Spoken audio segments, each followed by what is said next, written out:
দেশের প্রশাসনের বিভিন্ন প্রতিষ্ঠানের সচিবালয়ের ভিতরে এই দেশে যে শত্রুগুলো বসে আছে, আওয়ামী লীগের দালালরা বসে আছে, তাদেরকে কেন আপনারা বের করেন না?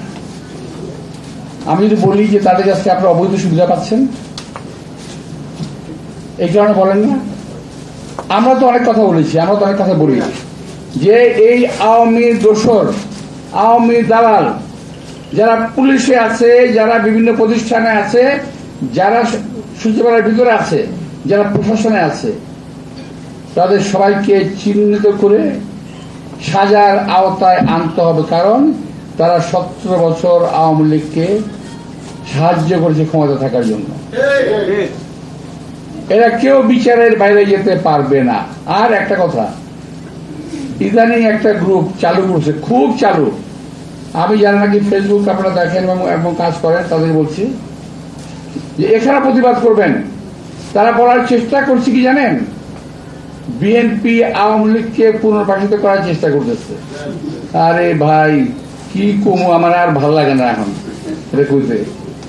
আরে ভাই 17টা বছর এদের যন্ত্রণায় পাগল হয়ে গেছি, পরিবার পরিজন সহ অশান্তিতে ভুগেছি, অসুস্থ হয়ে পড়েছি, অকালে বৃদ্ধ হয়ে গেছি, অনেক পরিবার ধ্বংস হয়ে গেছে বিএনপির এই আওয়ামী লীগের অত্যাচারে।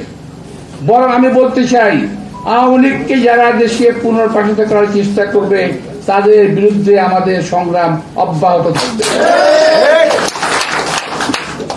এই দেশে আওয়ামী লীগের অবস্থান থাকতে পারে না এবং আওয়ামী লীগের হাসিনা সহ আওয়ামী লীগের সমস্ত নেতা কর্মী, প্রশাসনের ব্যক্তিবর্গ, তাদের সকলের বিচার হতে হবে।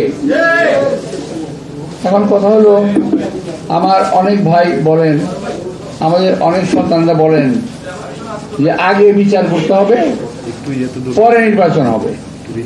কেন ভাই? আপনারা তো আমাদের চেয়ে বেশি অত্যাচারিত না। যদি বলেন 5ই আগস্টের কথা যদি বলেন, আরে ভাই 5ই আগস্টে, এখন তো বলতে গেলে তো আবার ভালো লাগবে না, আচ্ছা বলতে চাই না। 5ই আগস্টের আগে 14 আগস্ট, 5ই আগস্ট আমাদের মনে আছে না? আমি তো নিজে রাজপথে ছিলাম ভাই, আমি নিজে কাকরাইলের মোড়ে ছিলাম, টিআরসির মুখে ছিলাম, তো হেলিকপ্টার উপর দিয়ে ঘুরতেছে ছিলাম, তো ওখানে আমি নিজে ছিলাম। তো এখন আমাদের 462 জন ছেলে,